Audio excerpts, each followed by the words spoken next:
Right, so of course we have a question of the day, and it is, do you believe or do you think it is primitive when you are an understanding boyfriend or girlfriend? And you can share your thoughts on our social media handles, on Facebook at K24TV, on X at K24TV, and our WhatsApp line, which is right there on your screens. So before the break, Benjamin, Natasha had shared her perspective on the same. You know, she's 23. Of course, she said she's made a couple of mistakes, but she still does not believe that is the quality, you know, of life.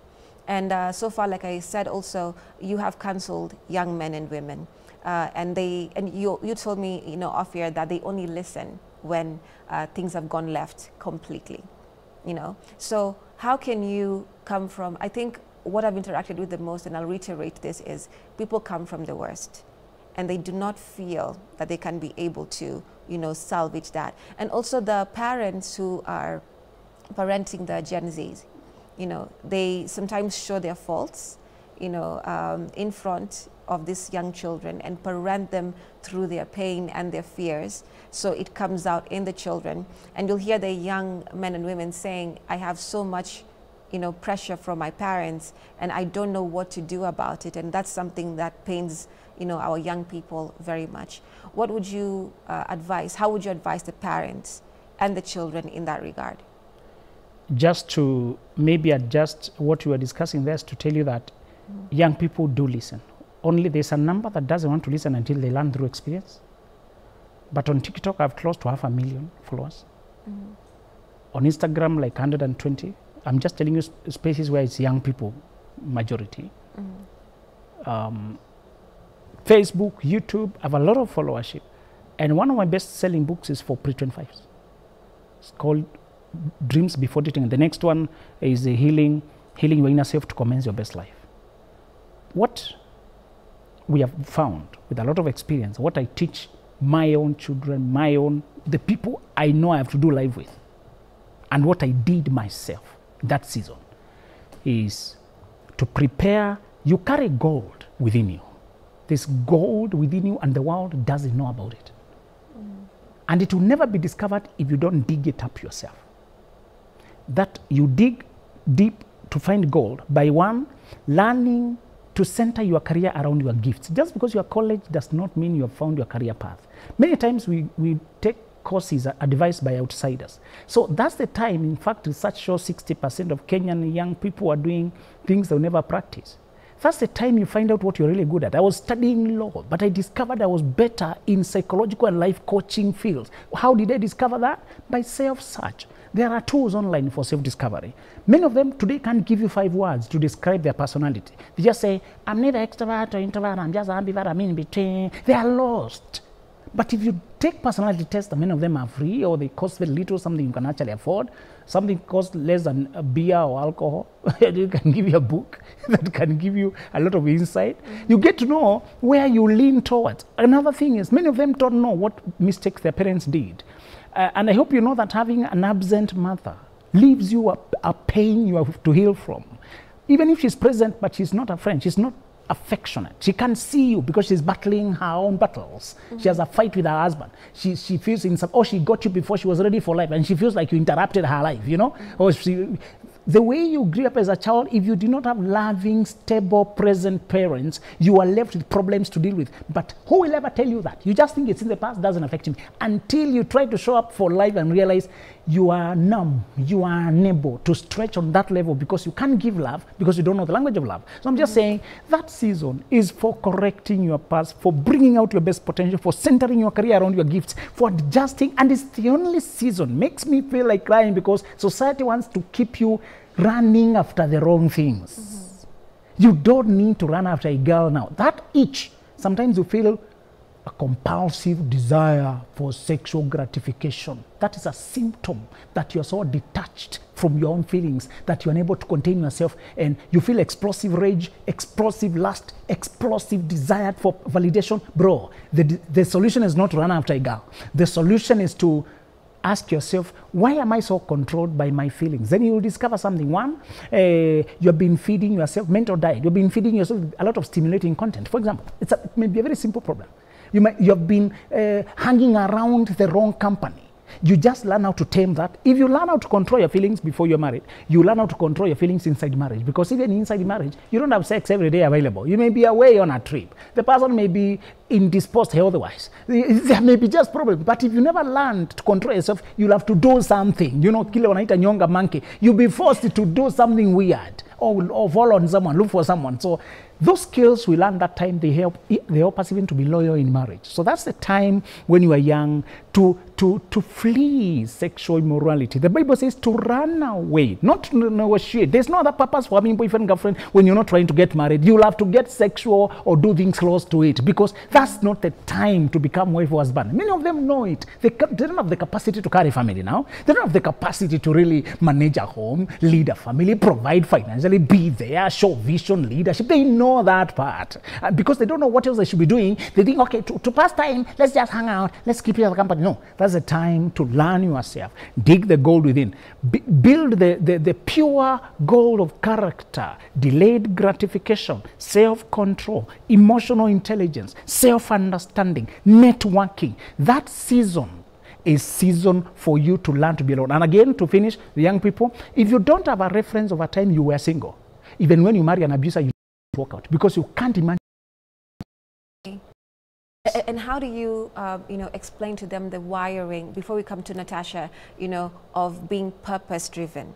Because you see, if you speak to some young people, which I know you have a lot, I mean, it's obvious, there's no purpose, or they do not see life after. It's between 20 and 30, or not even 30 or 25, like that. We're even going too far. When people are ready to die that young, that's a very big problem in society, or when they feel like they have nothing to live for. So how can you explain purpose or that kind of wiring to them? It's what they're expressing is hopelessness, because I've been disappointed by family, by leadership, by society. And what the solution to hopelessness is what we call the 3 I's. Why do you feel like I means inescapable, intolerable, interminable? I can't escape this setup, I can't stand it, and it will never end. That's what they think. So you're supposed to show them you can actually escape the matrix. This society that is rigged, where people just fake, they're married and they don't like each other, because many of them saw parents who stayed together but they didn't like each other. They were not friends, but they couldn't leave each other alone. And some of them have actually acted as mediators between parents. Many of them are, even now, the parents, mom is reporting, dad is reporting, and it's very frustrating. They're wondering, if this is marriage, what's the point?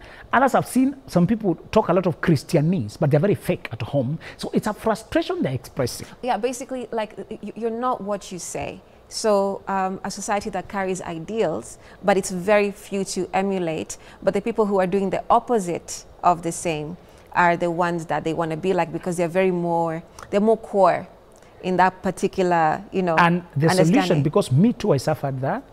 When I'm wondering, these parents are always fighting each other. I thought marriage is voluntary. Why do you act like you're being forced to be together?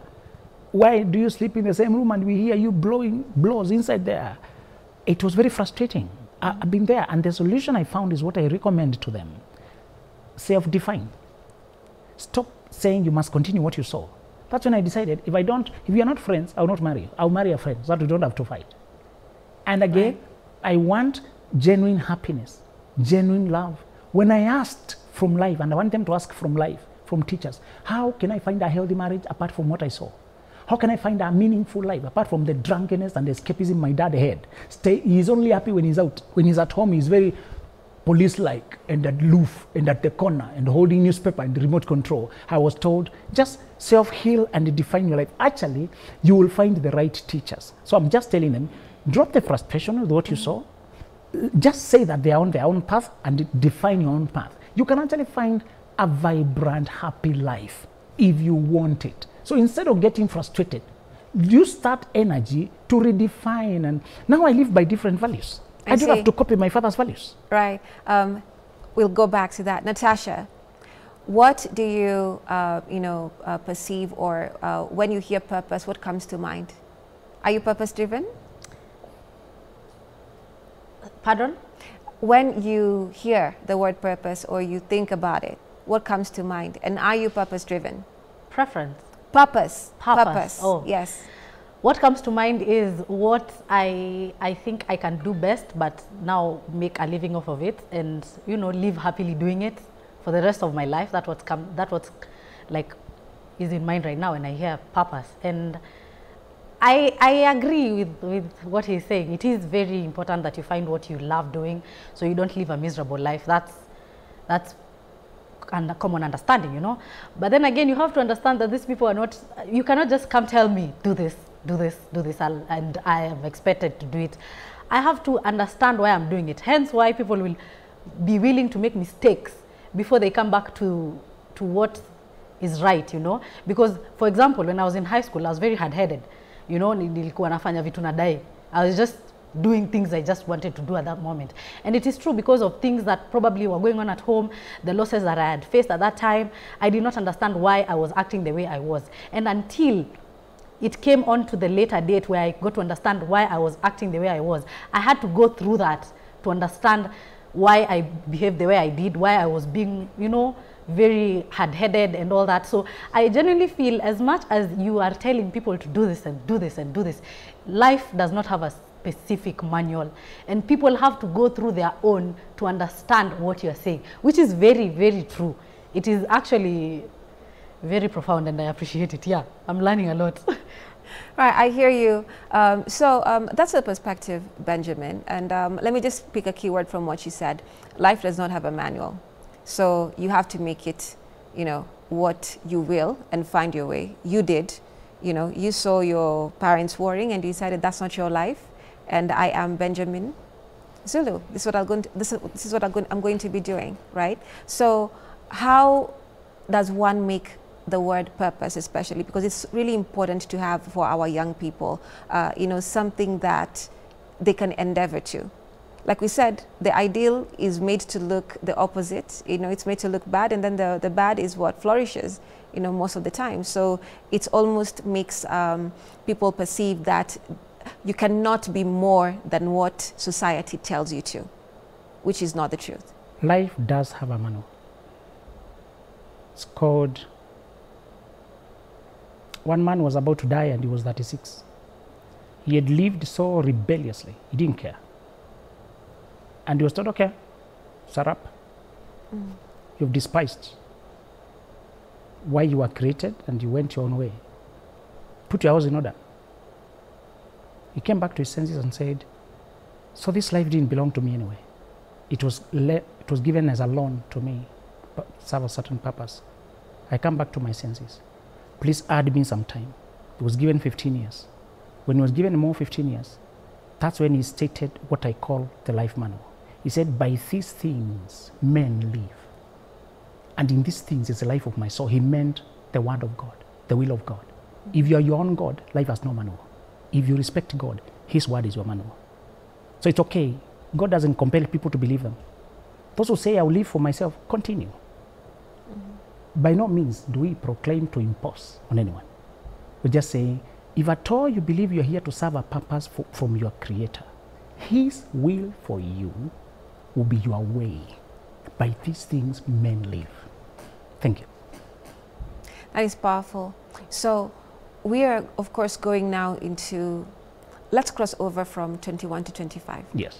Now 25 to 30. Yes. How does the life of a young person look in that regard, right? So they've built themselves, they've understood different types of love, like you mentioned, the intellectual bit, maybe they've traveled a bit, maybe they have scholarships here and there, you know? So now they're in the other part of life, and now they are dating to find a partner. Now that's also another thing, right? That could be a problem or, you know, a success. Give us that perspective. Yes, I've written 2 books or so for that. One is called Dating Right, another is called Before You Say I Do. For ladies, the best times to settle is 25 and above. For men is 30 and above. Why? Men have another cycle apart from psychological maturity of 5 years to learn leadership, to learn money making, money management. If you study social experiments have shown that boys who come into money at 21, 22 have a generally ruined social life. They get babies all over, they can't find a settled life because they thought money is maturity. their uncles told them, marry quickly so that somebody can help you. So they marry a person without knowing who they are. Remember, if I tell you to go and get me a matching coat for this shirt, you will have to look for the color of this shirt, look for what you're looking for. But if I just call you, Remy, bring me a matching shirt, you'll ask me matching to what? Marrying is matching, and you can't match to something you don't know. So if you marry before you know who you are, you're just guessing. And when you finally wake up to who you are, you realize you picked a cloth from the boutique with your eyes closed. And you end up something that doesn't rhyme. So the season for women for dating is 25 and above. And many of them will be dating a guy who is usually 5 thereabout, older, 5 years older or thereabout. It doesn't mean you can't work with age mate or something you're 2 years younger. That's still possible. But for majority, in order to feel led, in order to feel a person who they can naturally submit to, he must have strong presence as a leader. And he must have something of a father to their children. He cannot be somebody she's babying, what divorce lawyers call a submissive provider. They say submissive providers are very bitter because they marry a person who's not providing and she has to submit to him. She's the one leading, she's more driven, she's more ambitious, yet he is on paper the leader, but in reality she's the head. They say that causes a lot of anxiety and conflict and some of the fierce breakups. From divorce lawyers, what they say. So this is to say, for young men, I encourage them, once you've reached now that season where you want marriage, not madness. You want marriage, not madness. Yes, you want marriage. Specifically. Yes, you're going to interview women with the checklist you've developed. As this is the job description for the woman I want for my destiny. When you take the journey for self-discovery, you also come up with qualities that are non-negotiable for you. And because all women have a body you can sleep with, the moment you agree to sleep with her, you have taken a bribe, and bribe closes your reasoning. Numbers 23 says if you take bribe, it blurs because you have to favor. It's like coming for an interview, but you've already bribed the interview panel. They can't be objective. So this man must control himself and then evaluate women based on what he has. And I tell you, when you date intentionally, you realize many women have nothing to offer. They're very pretty, but they can't engage you mentally. They can't dream with you. You want a lady you can co-dream with. You want a lady you can trust even when she's out of sight. And most importantly, as a man, you are a queen maker. The one you marry, you're going to elevate her to a very high status in society. She will get many men hitting her inbox and sending money. You need a woman who is not moved by money, who can reverse what M-Pesa. How many women can return money? How many women can refuse these traps men set? Sending you a free card, doing this, because they just want to get under your skirt. A lot of women have not practiced that. So when you begin to search intentionally as a man, you realize 90% of the women in front of you can't help you. They have nothing to offer you. They have just led with their body. Their premium is their flesh. But those who have invested in character, capacity, to think in millions, to think empire, to actually nurture your child throughout the night without saying, I'm tired, then throwing the child to some people who don't even care so much. You want a woman who can settle down, breastfeed, raise a child, while also thinking, because the job of a woman as a wife is about 5 jobs sometimes, parallel.